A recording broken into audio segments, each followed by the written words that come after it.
Hello guys! Good morning! Good morning po.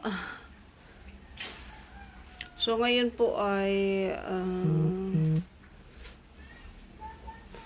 maulan, mabaha. So stressful, no? Nakaangat lahat ng gamit ko ngayon sa bahay. Ayan. Kukunti lang naman yung gamit, nakaangat na. So papakita ko sa inyo sa labas.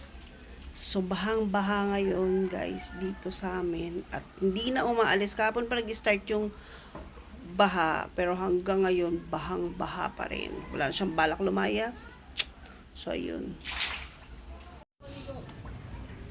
So, ayan, guys. Pakita ko sa inyo yung labas. So, ayan. Bahang-baha na naman po kami. Ayan. Oh, ayan. So, ayun. Nako po. So, ayan guys.